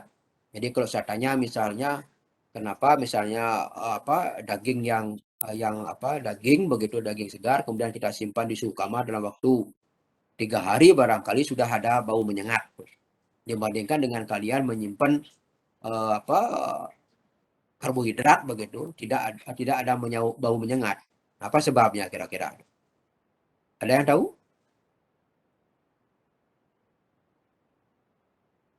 Nah, salah satunya ini ya, jadi salah satunya adalah pada asam amino ini mengandung gugus S dia, jadi S. Sehingga pada saat dia dipecah begitu akan menghasilkan H2S yang baunya sangat menyengat. Nah itu ya, jadi sehingga pada saat kita menyimpan daging pada kondisi tertentu biasanya dalam waktu singkat sudah baunya menyengat. Nah ini sebabkan adanya salah satu pada asam amino. Jadi protein itu kan disusun oleh asam amino ya. Nah dalam asam amino itu ada gugus S yang dilepaskan sehingga ditangkap membentuk berikat dengan H, berarti H2S dan sehingga menimbulkan bau yang tidak bagus begitu ya. Nah ini untuk klasifikasi saya bilang tadi bahwa klasifikasi bisa dilakukan secara konvensional, melihat morfologinya, kemudian melihat morfologi koloninya, kemudian melihat morfologi selnya. Kemudian bisa dilihat kalau dilihat dari morfologi koloninya ya tentu warnanya, elevasinya, kemudian pinggirannya bagaimana. Kemudian kalau lihat dilihat dari kondisi mikroskopiknya, mungkin dilihat bentuk selnya, bagaimana tunasnya. Nah, itu bisa dilihat. Nah, yang jelas bahwa untuk jamur atau bukan jamur, untuk yeast ini dia termasuk dalam Eumycocetes ya, jadi Eumycocetes. Kemudian kalau dia kelasnya dia termasuk dalam kelas Ascomycetes ya. Kalau yang jamur yang sebenarnya, tapi kalau jamur palsu dia termasuk jamur fungi imperfecti ini ya. Kemudian kalau ini kelasnya Ascomycetes, dia memiliki askus dia, jadi askus spora. Jadi ada suatu kantung begitu tempat daripada sporanya yang disebut dengan askus, makanya disebut Ascomycetes untuk yang jamur-jamur perkembangbiakan secara seksual. Saya kira itu jamur itu dulu untuk Kamir itu dulu. Kalau ada yang ditanyakan silahkan. Sampai jam berapa adik gini ya?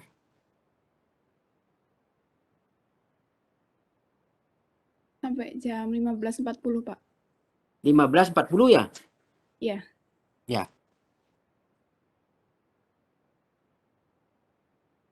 Oke. Ada yang tanyakan tentang apa? Tentang Kamir? Saccharomyces? Untuk praktikum ini secara online ya. Jadi sudah diberikan Ibu Retno tentang apa? Tentang medium dan apa lagi satu itu ya? Tentang medium dan tentang apa? Itu tentang bentuk-bentuk atau morfologi sel ya. Iya, Pak. Nah, itu dibatasi lah pertemuannya di berapa kali?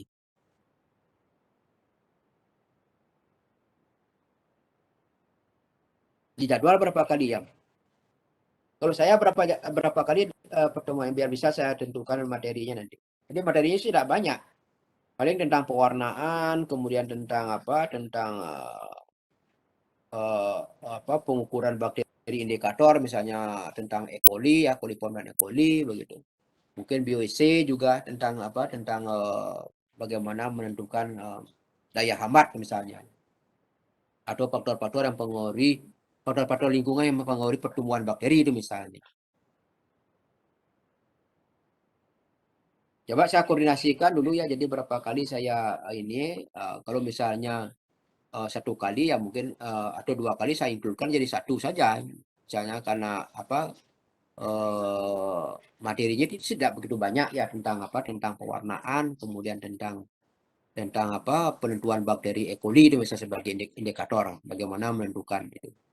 Dari makanan, kemudian dari apa dari air barangkali yang itu digunakan sebagai bakteri indikator itu. Ya,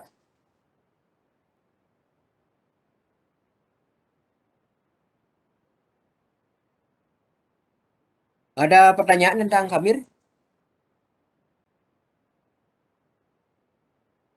Belum ada, Bapak. Ya, oke, saya akan lanjutkan tentang kapang ya. Jadi kapang ini adalah jamur-jamur tentang bentuk filamen ya. Jadi berbentuk filamen ya. Jadi sering disebutkan dengan fungus atau fungi ya, atau fungi ya, atau mold juga bisa disebutkan. Ini banyak istilah-istilah. Ada jamur atau kapang juga ya. Kemudian dalam penjelasan ya nanti kita mengarah ke kapang saja. Jadi adalah apa untuk memudahkan penjelasan walaupun ada yang bentuk dimorfik artinya ada yang bentuk apa agak sulit kita gini kan karena dia bisa berbentuk sebagai sel tunggal juga bisa dia berbentuk sebagai filamen itu. Seperti misalnya yang tadi itu tentang Candida albicans.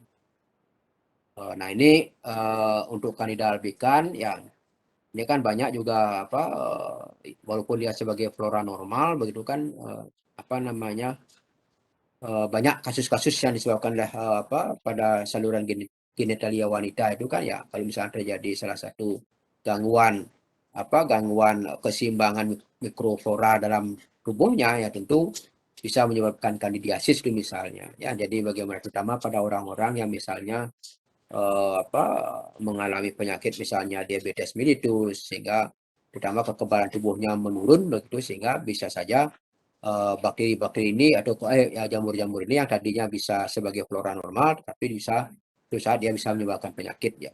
Jadi karena kondisi flora yang ada di saluran genitalia wanita itu tidak seimbang barangkali. Nah ini pada penelitian-penelitian yang pernah dilakukan terkait dengan kandidiasis ini ya ini sangat bagus ya, jadi sangat bagus. Misalnya mencari apa mikroba-mikroba yang memiliki kemampuan dalam kaitan mengendalikan Candida ini. Misalnya bisa menggunakan lactobacillus, saya yakin di saluran genitalia wanita itu juga ada lactobacillusnya.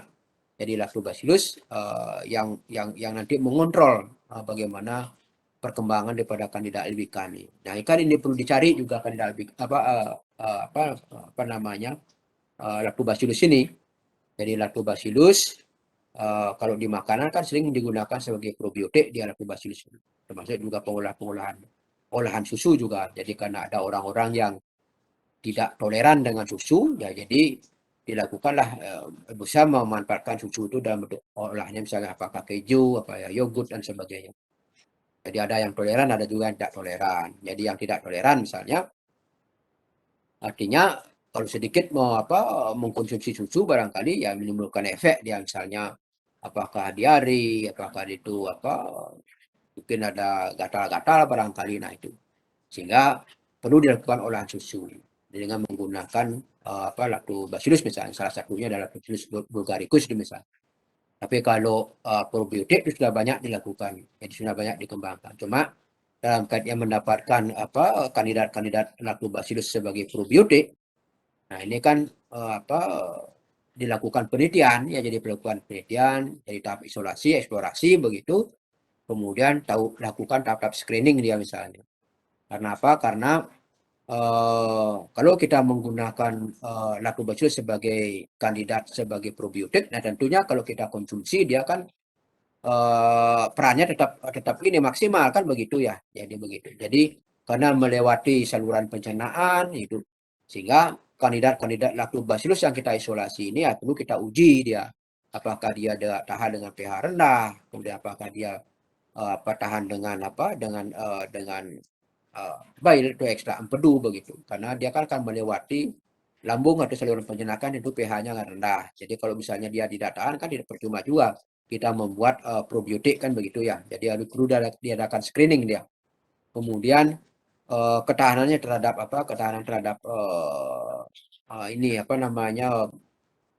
ekstra empedu. Jadi karena cairan empedu juga bisa berpengaruh terhadap pertumbuhan daripada probiotik itu. Jadi kita usahakan dia supaya tahan terhadap es empedu begitu. Karena empedu itu kan, es empedu kan sebagai sebagai dispersan dia, sebagai sabun dia di dalam pencernaan begitu, sebagai penyebar. Sehingga pada uji screening ya perlu dilakukan media itu tambahkan dengan ekstra empedu, apakah dia tahan mikrobanya. Tapi kalau tidak tahan berarti tidak bisa kita gunakan sebagai kandidat probiotik. Tetapi kalau dia bisa tahan begitu, nah ini bisa kita, termasuk juga efek-efek yang lain barangkali, apakah dia bisa memiliki kemampuan melekat di dinding usus begitu. Kemudian apakah dia memiliki kemampuan untuk menghasilkan misalnya giokolat misalnya, ya salah satu juga sebagai menyebabkan kanker pada mungkin pada saluran pencernaan barangkali. Nah itu juga bisa dilihat efektivitasnya ya. Jadi kalau kita mencari mengeksplorasi probiotik atau kandidat lactobacillus sebagai probiotik.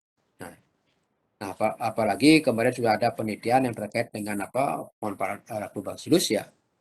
Ada mahasiswa S2 begitu yang meneliti tentang kemampuan lactobacillus dalam menghambat kandidat albikan ATCC. Jadi ATCC misalnya American People Collision Culture ya, itu yang digunakan sebagai standar dalam pengujian kandidat probiotik atau mencari daya hambat. Oke, saya lanjutkan. Ini tentang kapang sudah ya. Jadi istilahnya, kemudian untuk lebih memudahkan saya beri istilah dengan kapang saja. Jadi untuk piramian. Jadi kalau pengertian ya, jadi pengertian dan morfologi ini merupakan kelompok organisme heteropik ya. Jadi dia bisa hidup pada atau saprofit ya, jadi pada media-media yang sudah jadi.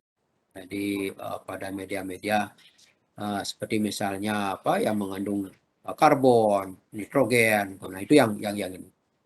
Sebagai dia tidak bisa menciptakan makanan seperti misalnya pada tumbuhan atau pada alga yang memiliki pigmen untuk melakukan fotosintesis. Kemudian berinti ada membran ini membedakan, seperti saya katakan tadi, untuk membedakan antara prokariot dan eukariot. Jadi dia dibatasi oleh satu membran. Kalau pada prokariot ya tersebar kromosomnya. Kemudian berspora, kemudian tidak berklorofil, nah jadi sehingga dia tidak bisa menciptakan makanan sendiri. Ya. Kemudian ini bisa berupa benang-benang atau bercabang-cabang. Jadi selnya untuk filamen ya. Nah ini saya bilang bahwa dinding selnya kitin, selulosa atau kedua-duanya. Jadi untuk kitin biasanya dia tersusun oleh beta 13 glukan atau beta 16 glukan. Ya, jadi kalau silulosa kan rantai panjang rantai panjang dari glukosa itu. Ini yang agak kalau misalnya di tanaman itu agak susah memotong, harus ada enzim silulase namanya untuk memotong gulanya ini, glukosanya ini, sehingga bisa dimanfaatkan dalam keadaan proses fermentasi selanjutnya. Nah, dalam kaitan dengan pemecahan ini, ya tentu menggunakan enzim juga bisa, menggunakan mikroba juga bisa begitu. Terkait dengan silulosa ini. Yang biasanya banyak digunakan sebagai limbah, dia jadi limbah-limbah pertanian itu banyak mengandung silulosa dia ya. Kemudian kalau dilihat dari hubungannya dengan manusia ya tentu ada yang menguntungkan, seperti misalnya tadi saya bilang ada fermentasi tempe, tape, oncom. Nah ini ya, jadi kemudian ekstraksi enzim. Nah ini enzim Rennet itu banyak digunakan dalam kaitan dengan pembuatan keju dia. Jadi enzim itu, kalau saya tanya ini enzim ini tanpa mikrobanya bisa tidak bekerja?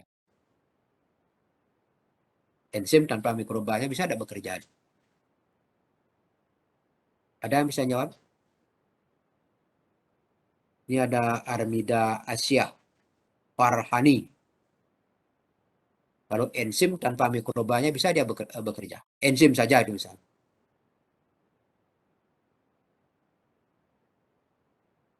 Armida Asia Farhani. Masih di room? Halo Bapak, iya Bapak, Ya, maaf. ya. Pertanyaannya bagaimana tadi Pak? Di sini Nah, putus-putus ini Pak. kan ada ekstra enzim. Jadi enzim itu kalau dia enzim ini artinya berdiri sendiri, dia bisa bekerja dia. Kalau enzim itu apa itu? Ada yang tahu enzim itu apa? Hamidah? Kalau enzim sendiri itu menurut saya, kalau sepemahaman saya itu enzim merupakan suatu zat yang bertindak sebagai katalis Bapak dalam Ya, organisme hidup. betul. Berarti dia berfungsi sebagai katalisator kan begitu ya. Jadi protein atau gabungan protein dengan senyawa lain kan begitu yang berfungsi sebagai biokatalisator kan itu, dia memacu suatu reaksi tanpa berubah setelah reaksi itu berakhir kan gitu ya. Berarti kalau tanpa mikroba pun dia bisa berfungsi. Jadi misalnya enzim kita mempunyai misalnya anggaplah enzim protease begitu. Kita ada protein, kita berikan enzimnya, dia bisa bekerja. Ya, jadi ingat kerja enzim itu kan ada situs aktifnya.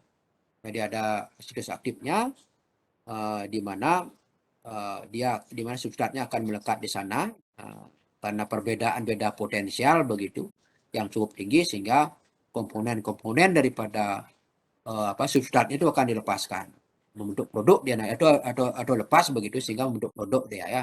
Sedangkan enzim kembali lepas dia. Nah, itu saya bilang ya. Jadi enzim bisa bekerja walaupun tidak ada mikrobanya di sana. Seperti enzim Rennet ini sebagai enzim proteolitik ya, yang sering digunakan dalam kaitan dengan pembuatan keju. Nah, enzim Rennet ini dihasilkan oleh jamur mukor pusilu namanya, mukor pusilu. Jadi mukor. Jadi nah ini juga bisa dalam kaitan dengan SCP, single cell protein, juga banyak dimanfaatkan dalam kaitan dengan Rhizopus ataupun mukor nih ya.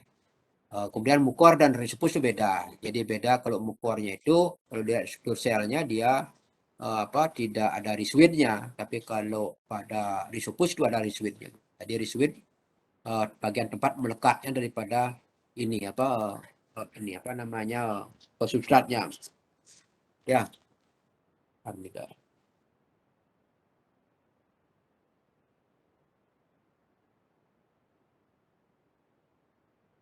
Ya.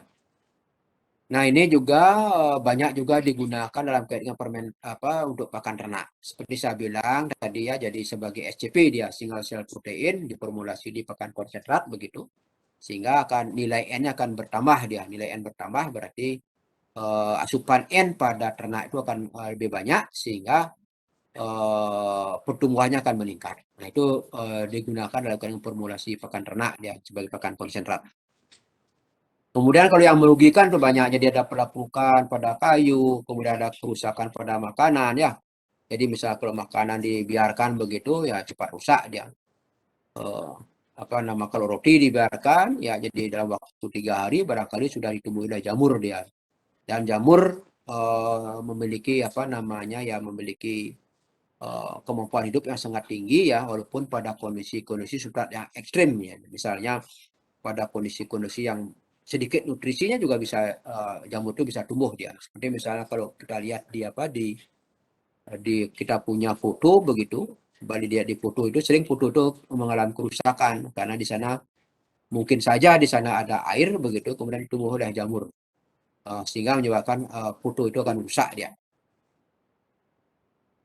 Nah, ini juga penyakit atau keracunan. Nah, ini yang nanti kita bicarakan tentang penyakit atau keracunan mikotoksin ini. Yang memang ada relevannya dengan farmasi barangkali ya. Jadi kalau misalnya ada orang yang keracunan toksin tuh ya tentu harus ada apa yang diberikan. Mungkin dalam kait dengan kalau misal bakteri juga ada yang menghasilkan toksin ya.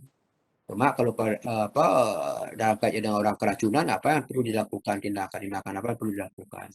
Jadi harus kita memiliki apa namanya senyawa anti racun lah itu enggak seperti itu. Jadi untuk menetralisir racun yang ada di dalam tubuh kita. Nah, ini kalau kita lihat dari contoh-contohnya, ini ada daging yang kena apa dan sudah tercemar jamur, begitu kemudian termasuk juga buah, termasuk juga apa minuman-minuman kaleng ini. Kemudian di buah juga sering juga kita ini apa namanya ditumbuhi oleh jamur ya, jadi jamur. Kemudian untuk morfologi mikroskopisnya itu ada apa namanya sungai HIPA begitu ya. Jadi HIPA-nya itu kalau dilihat dari ininya ada berdasarkan struktur, ada juga berdasarkan fungsi ya. Jadi kalau berdasarkan struktur HIPA tanpa septat, sungai sinusit ya. Kemudian berseptat dengan sel-sel berinti dia. Jadi ada juga makanya itu ya, kalau misalnya dalam satu septat itu ada satu inti berarti sungai uninukleat. Kemudian kalau ada banyak inti sungai multinukleat kan gitu ya. Nah, nanti coba kita carakan di septat itu ada suatu lubang kecil yang menghubungkan antara sel satu dengan sel yang lain. Ada lubang. Nah, di sana biasanya ada suatu kristal-kristal ya, yang tadi fosfor begitu dan sulfur begitu ya. Fosfor kalau tidak salah itu yang jelas bahwa lubang daripada itu bisa ditutupi. Nah, sehingga pada saat kondisi lingkungan yang tidak menguntungkan atau ada senyawa kimia yang mungkin merusak selnya itu bisa secara apa namanya bisa secara gini dia bisa menutupi gininya lubangnya itu sehingga tidak bisa mempengaruhi sel berikutnya itu. Ya, jadi fungsi itu berdasarkan struktur. Kalau berdasarkan fungsi ada sungai IPA vegetatif dan ada juga IPA generatif ya. Jadi kalau IPA vegetatif berfungsi untuk bertanggung jawab terhadap pengambilan makanan barangkali. Kemudian kalau IPA generatif ya bertanggung jawab terhadap bentukan spora dia. Nah, kumpulan daripada IPA itu sungai miselium ya. Kemudian ada modifikasi daripada IPA. Jadi modifikasi itu bisa berbentuk sklerotium yaitu ikatan kompak gitu. Jadi pergunakan dalam kondisi-kondisi pertahanan daripada jamur itu. Pada kondisinya lingkungan yang kurang bagus begitu, dia bisa membentuk ikatan miselia yang kompak yang disebut dengan sklerotium ya untuk pertahanan. Nah, ini struktur IPA ya. Ada sel seperti saya katakan tadi bahwa ada 1,3 juga sekitin ya. Jadi 1,3 beta 1,3 glukan dan beta 1,3.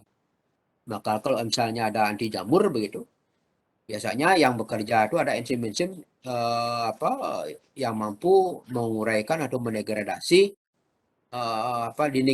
dinding jamur ini. Ya, misalnya dia menghasilkan jamur itu juga bisa menghasilkan seperti misalnya trichoderma itu kan dia bisa menghasilkan 1,3 beta glukonaso namanya dan beta 1,6 glukonaso. Ya. Nah, ini saya bilang ada septum di sini. Jadi septum ini ada lubang di sini yang menghubungkan sel satu dengan sel yang lainnya. Nah, ini sungai sinosit ya, sedangkan ini HIPA berseptat. Jadi kalau misalnya ada banyak inti sungai multinukleat ya. Nah, kalau digambar di bawah ini saya bilang ada lubang ya, jadi lubang. Ini ada kristal yang saya bilang kristal yang disebut dengan woronin bodies namanya. Jadi woronin bodies namanya. Kristal-kristal ini. Kalau tidak salah dia terjadi fosfor ya, fosfor terjadi fosfor. Nah, ini bisa menutup lubang ini sehingga pada saat ini dia tidak akan mengenai sel berikutnya. Kemudian pada saat dia menumbuhkan ini pada bagian ujungnya yang melakukan penetrasi barangkali pada bagian ujungnya. Nah, itu ya.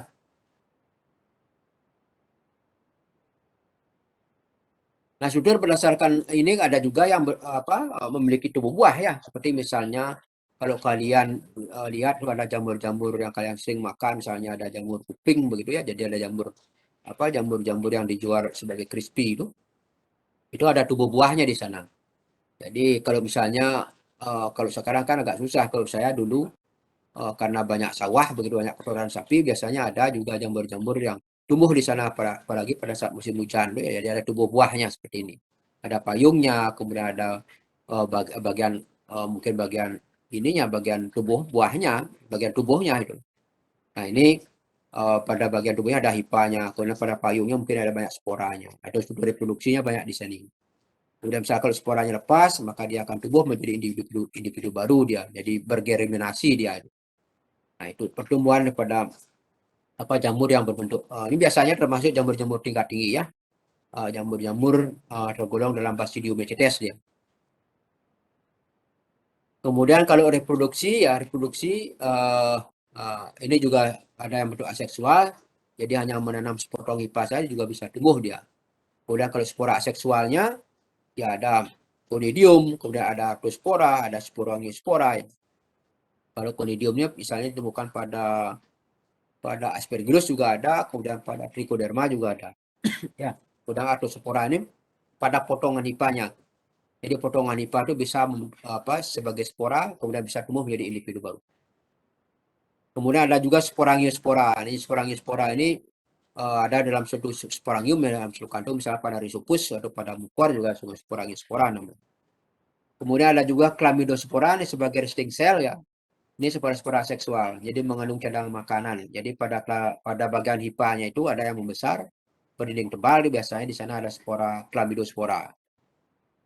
Ini berdasarkan ini juga bisa dilakukan identifikasi suatu jamur ya. Nah ini contoh-contohnya. Jadi ada Chlamydospora yang saya bilang tadi pada hipanya yang membesar bentuk spora begitu. Nah ini kalau arthrospora potongan hipanya nih. Jadi potongan-potongan hipa ini bisa ditumbuhkan pada media baru begitu sehingga dia akan tumbuh menjadi koloni jamur. Kemudian ini sporangiosspora ini pada Rhizopus juga ada, pada Mucor juga ada. Ini tempatnya sungai sporangium gitu. Pendukung daripada sporangium ini sungai sporangiospor ya, sporangiospor namanya. Nah ini kalau pecah dia ini kan sporanya akan keluar, kemudian akan tumbuh pada substrat begitu, kemudian dia akan menjadi individu baru. Ini Chlamydospora ya, atau semua Conidiospora ini semua pada Penicillium juga bisa, pada Aspergillus juga ada Conidionya. Nah itu ya.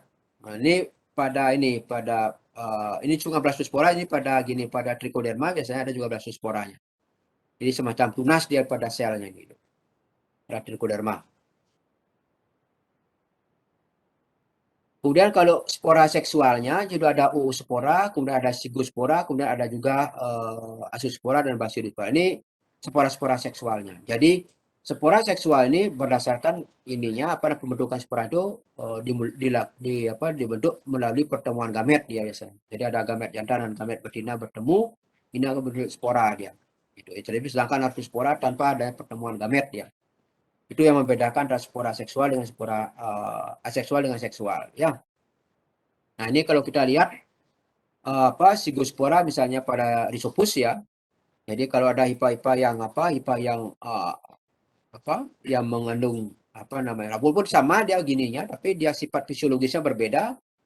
Karena ada gamet jantan dan gamet betina ini bertemu, kita akan membentuk progametaknya dia. Jadi progametaknya begitu, kemudian ini akan membentuk dua, jadi sel suspensor nama sel pendukung, kemudian ada juga gametaknya. Kemudian setelah itu melakukan fertilisasi begitu, sehingga membentuk sigot dia. Nah, sigot ya. Sigot berkembang menjadi zygospora, kemudian melakukan meiosis dia.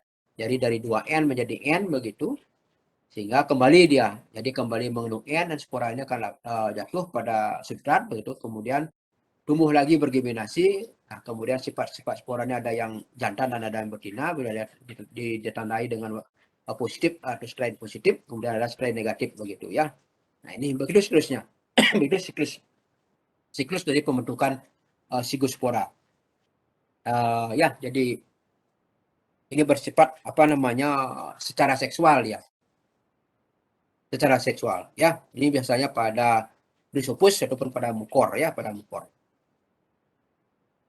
Sedangkan kalau ini kan dia tanpa melalui pembentukan ini spora spora aseksual dia. Pembentukan sporangium dia pada sporangiosspora pada sporangium, sedangkan ini sporangiopor dia pendukungnya.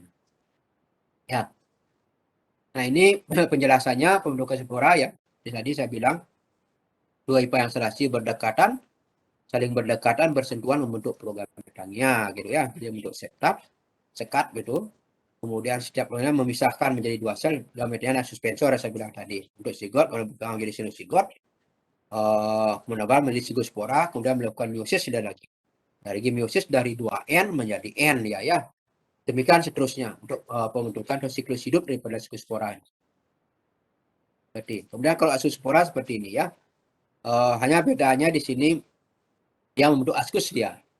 Jadi dia membentuk askus pada proses seksual daripada jamur-jamur yang membentuk spiral adalah kamir juga bisa dia membentuk seperti ini ya. Kamir lain gini, artinya membentuk azospora juga dia. Jadi jamur jenis jamur lain ya untuk membentukkan kelompok daripada Ascomycetes. Jadi ada IPA yang serasi juga sama. Jadi ini bersatu begitu. Kemudian ini melakukan kontak begitu antara Antheridium dan Ascogonium ini. Antheridium kan gamet jantan, Ascogoniumnya gamet betina yang mengandung spora. Ini kontak begitu bentuk badan buah begitu. Kemudian pada badan buahnya ini pada bagian sisinya ini akan timbul disebut askus, jadi askus di kariot ya. Kemudian bersifat diploid dia ininya penyatuannya itu. Kemudian melakukan meiosis dia lagi. Jadi meiosis dari 2N menjadi N ya. Begitu selesai sampai membentuk spora, kemudian kembali membentuk ini badan buah ini, kemudian sama seperti ini. Di dalam badan buah ini ada spora-spora yang bersifat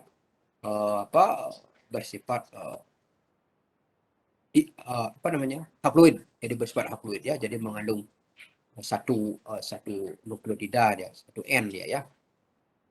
Kemudian ini pada kamir juga sama ya. Jadi kalau ada yang kamir yang serasi begitu dia akan bersatu. Kemudian melakukan karyogami dan plasmogami begitu. Kemudian melakukan meiosis sama. Jadi cuma di sini dari 4 membentuk 8 spora begitu. Kemudian akan dilepas ke lingkungan, kemudian tumbuh menjadi individu baru. Ya. Jadi ia membentuk 8 spora. Sedangkan kalau pada spora ini itu lebih banyak dibandingkan dengan spora seksual ya.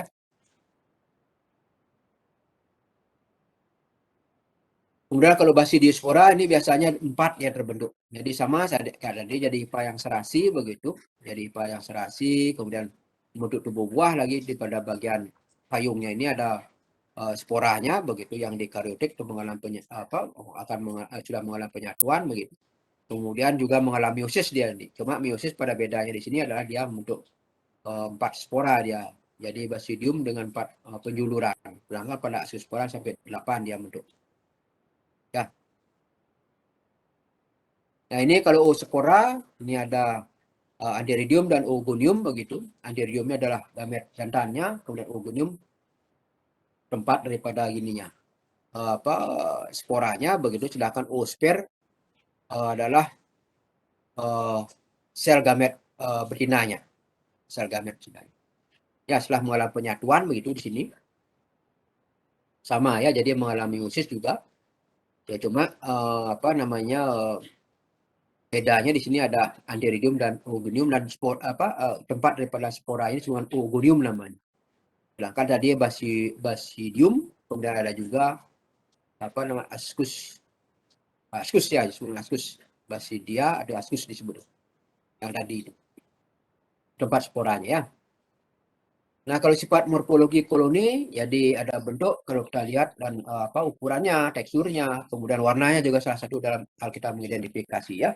Kemudian seperti tadi juga secara molekuler juga bisa kita lakukan dengan melihat ITS-nya juga, ITS 1 dan ITS 2-nya. Nah, seperti tadi ada 18 sRNA, kemudian ada 5.8 sRNA dan ada 28 sRNA. Nah, di antara sekuens DNA yang ada pada 18 sRNA dengan 5.8 RNA itu ada ITS 1, kemudian ada ITS2. Itu sekuen DNA yang nanti bisa dilihat variasi genetiknya atau urutan nukleidanya. Nah, itu salah satu digunakan dalam kaitnya mengidentifikasi jamur secara molekuler dengan menggunakan PCR itu. Dengan catatan primer harus punya ya. Jadi kalau PCR tidak bagaimana memperbanyak memperbanyak DNA secara in vitro. Jadi tentu harus tahu juga gini ya, komponen-komponen apa yang digunakan terkait dengan kita menggunakan PCR itu. Jadi harus ada template-nya, kemudian harus ada primernya, kemudian harus ada DNTP-nya, kemudian harus ada tag polimerasenya. Yang nanti akan mengaplikasi sekuen DNA-nya itu. Seperti misalnya kasus dalam kita mendeteksi COVID-19 ini kan ya harus kita punya template-nya. Jadi template kan sampel orang itu. Kemudian primer yang kita miliki, jadi untuk bisa mengamplifikasi bagian spesifik daripada ininya template itu yang mewakili yang digugakan sebagai menentukan dalam hal ini kita mendiagnosis COVID itu misalnya. Jadi sudah primernya, kemudian ada template-nya, ya template adalah sampelnya, kemudian harus ada DNTP-nya, kemudian harus ada tag polimerase yang nanti bisa mengamplifikasi DNA itu. Jadi dilihat nanti di elektroforesis dengan menggunakan gel agarus begitu ya. Jadi dilihat profilnya, harus ada marker di sana. Jadi marker virusnya itu. Jadi kalau misalnya bagian markernya itu satu garis dia dengan markernya itu sudah menunjukkan bahwa mengindikasikan bahwa sampel itu terdeteksi. Begitu juga dalam kait dengan mengidentifikasi jamur. Biasanya amplifikasinya sekitar 500 ya 500 atau di bawah 1000 lah biasanya untuk amplifikasi DNA bakteri jamur. Sedangkan kalau bakteri sudah sampai 1500 di atas 1000 biasa. Untuk mengamplifikasi baru kita bisa lihat membedakan sekuen DNA pada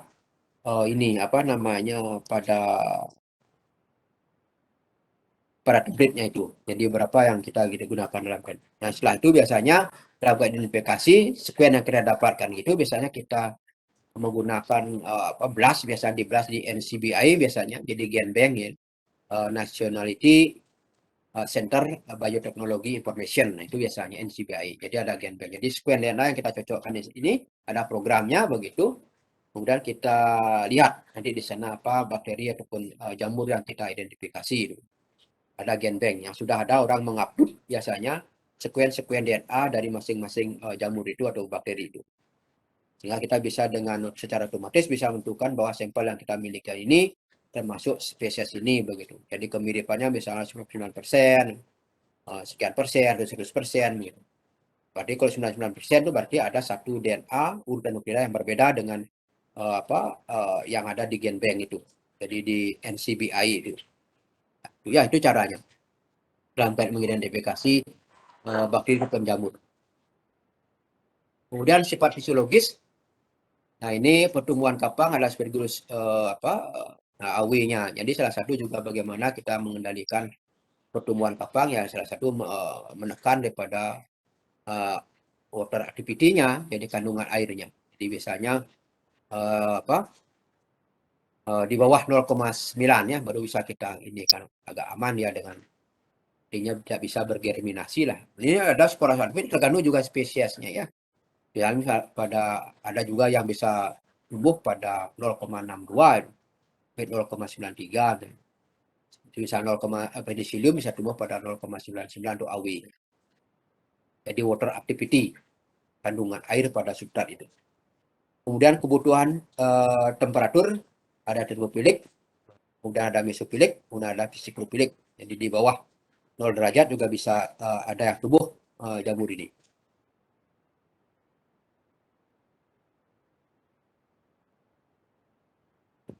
Kemudian kebutuhan oksigennya jadi ada aerobik, kemudian ada mikro aerofilik, kemudian ada juga anaerobik obligat ini seperti saya katakan tadi. Jadi rumen misalnya.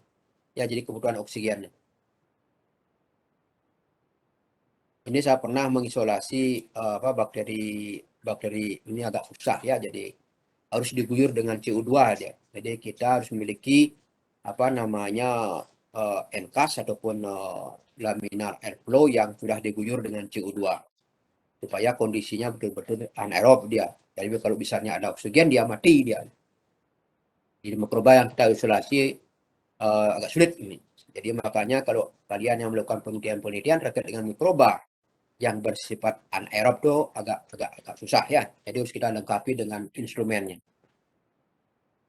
Baik inkubatornya maupun tempat mengambil sampelnya. Kemudian itu agak susah kita gini kan.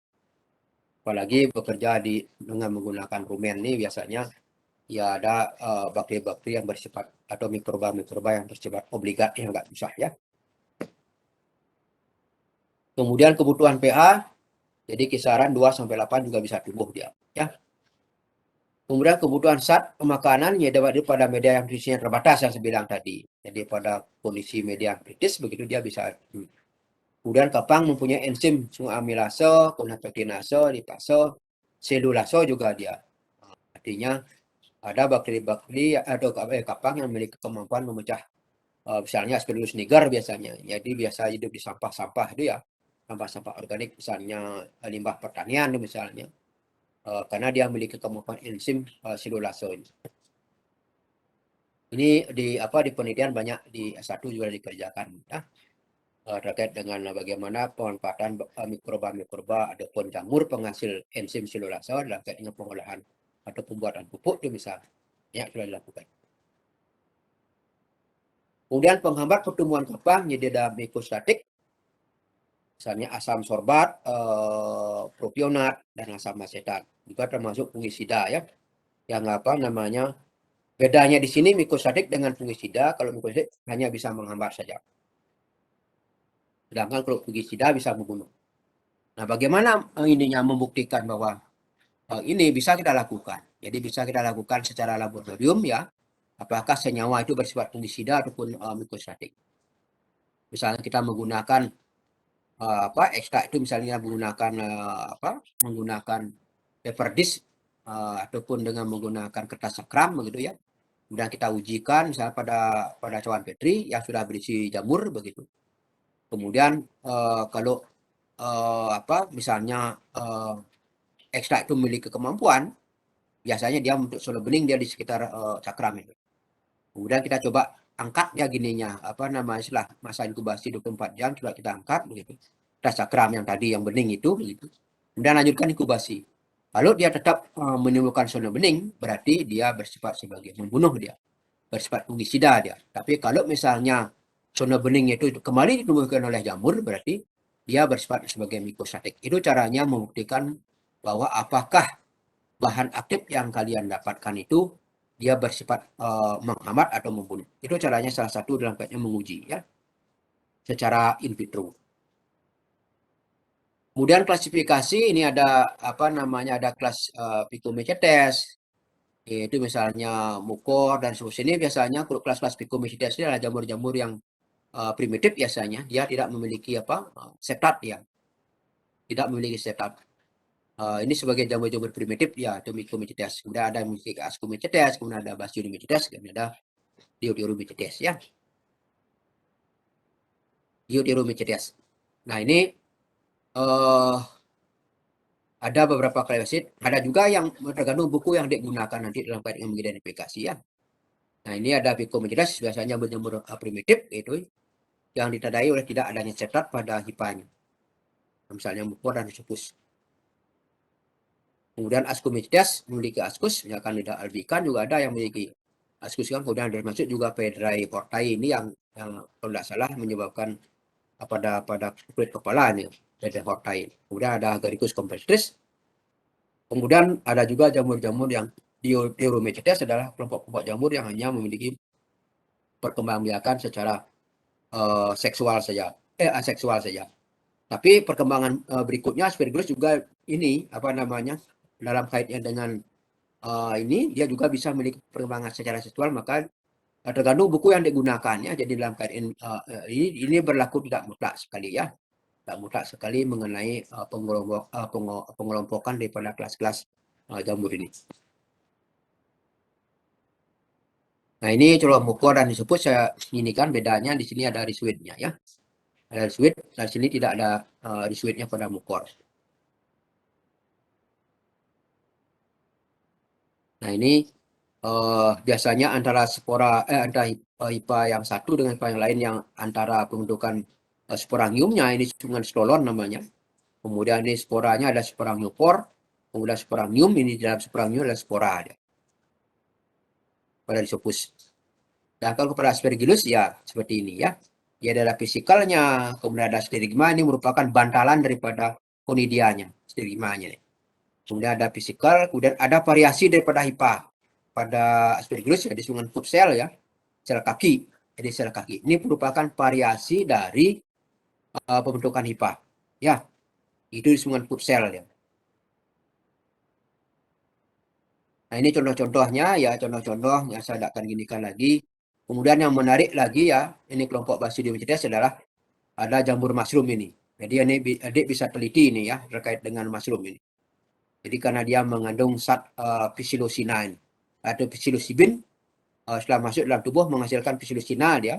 Nah ini menyebabkan terjadinya halusinasi, di mana menyebabkan orang itu menghayal. Jadi merasa gembira saja itu misalnya. Ya karena dia mengandung psilocybin. Ini jamur mesrin ini. Nah ini saya bilang disebut magic karena memiliki kandungan halusinogenik ya berupa psilocybin ini. Senyawa ini yang dipecahkan menjadi psilocin dalam tubuh, dan bentuk psilocin yang mengibarkan orang itu dapat merasakan bahagia, suara, aroma, dan sensasi-sensasi tertentu dia. Jadi banyak juga digunakan sebagai, bahkan kalau sekarang sudah ada undang-undangnya kalau tidak salah, kalau saya pernah dengar di Pak Ngurah di forensik ya. Pak Ngurah itu salah satu alumnus kimia yang bekerja di forensik. Sudah pernah menceritakan bahkan ini sudah diundang-undangkan sebagai obat terlarang bahkan ini. Ya, jadi karena dia mengandung psilocybin ini di dalam tubuh, mengubah jadi psilocin yang menyebabkan orang itu bisa berhalusinasi. Nah ini isolasi jamur tidak begitu susah ya. Jadi jamur kelompok jamur kemudian dilakukan dengan metode pengenceran. Kemudian isolasinya kita tubuhkan secara medium baru ya, dengan menggunakan media baru. Kemudian kita inkubasi. Setelah mendapatkan kultur murni, mungkin kita simpan dalam bentuk media miring dia nanti. Jadi media miring ini adalah media agar begitu ya. Jadi dipanaskan, kemudian dimiringkan dia. Kemudian dia akan membeku. Apa tujuan pemiringan ini? Ada yang bisa jawab?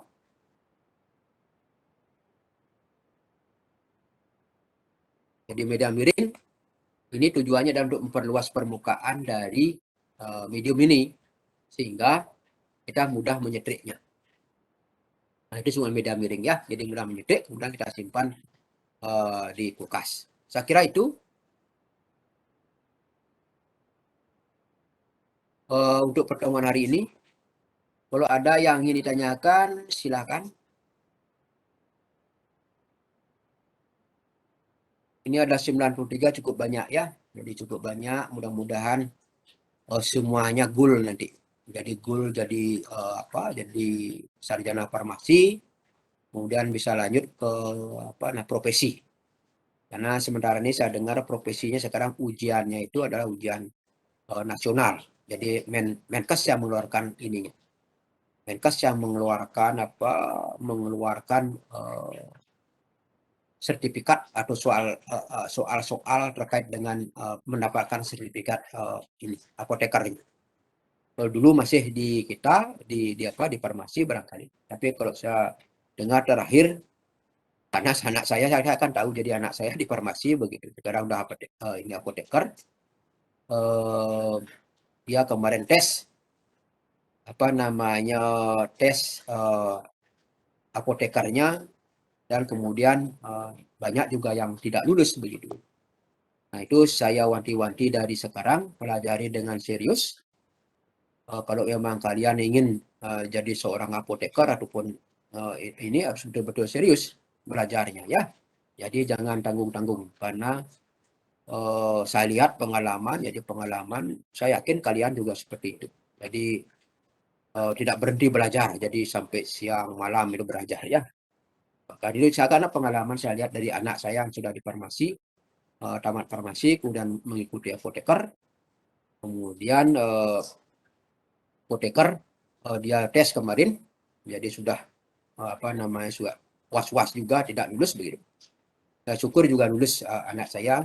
Kemudian mungkin hari tanggal 5 ini diambil sumpahnya terkait dengan profesi apotekernya. Jadi kalian saya kira seperti itu nanti juga sama. Jadi jangan tanggung-tanggung, belajar yang serius. Saya berdoa nanti supaya semua kalian ini sebagai seorang apoteker nanti. Ya. Jadi tentu juga saya cuma mengantarkan saja begitu. Jadi tergantung dari perjuangan kalian nanti. Jadi perjuangan kalian, kemudian kalau kalian tidak mau berjuang ya saya kira juga tidak akan berjuang. Sama seperti di biologi, kalau misalnya biologi walaupun dianggap sebelah mata begitu, kalau kalian serius di sana banyak yang sukses juga.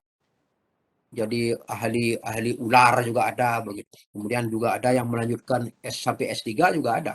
Bahkan dia sebagai dosen sekarang di Warmadewa. Karena dia serius dia. Mengikuti kuliah, kemudian mencari beasiswa, begitu kuliah. Nah itu ya. Jadi sama. Saya cuma mengantarkan, kemudian tergantung dari kalian, perjuangan kalian nanti. Mudah-mudahan kalian semua sukses nanti. Ada yang ditanyakan? Jadi ada 93 orang. Mudah-mudahan semuanya nanti sukses ini. Ya. Dan perlu persiapan untuk ujian kompetensinya nanti. Di ujian kompetensi itu yang perlu yang lebih penting nanti. Kalau ada dari kalian yang nanti mengambil profesi apotekernya nanti. Itu ya. Oke, dah ditanyakan. Kalau ada yang tidak ditanyakan, saya pertemuan tadi saya akhiri nanti. Kemudian slide saya akan berikan. Kemudian pelajari apa yang saya berikan dan saya catat apa yang saya berikan atau catat kecil di gini, kecil ya. Oke, kalau tidak ada, saya hitung dari 3, 2, 1. Ya, jadi kalau ada pertanyaan, saya anggap kalian sudah mengerti.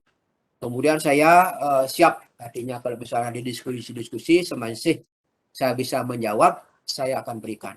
Tapi kalau saya tidak bisa menjawab, ya saya akan pilih dulu. Kemudian kita diskusikan deh, karena manusia itu tidak ada yang sempurna. Ya, itu intinya. Oke, saya izin live ya. Selamat sore, mudah-mudahan semua tetap sehat. Ya. Selamat sore Pak, terima kasih banyak. Selamat Hari Raya Pak. Terima kasih banyak Bapak. Selamat Hari Raya bagi umat Hindu ya. Selamat Hari Raya. Selamat sore Pak, terima kasih. Semua sukses. Sukses Pak.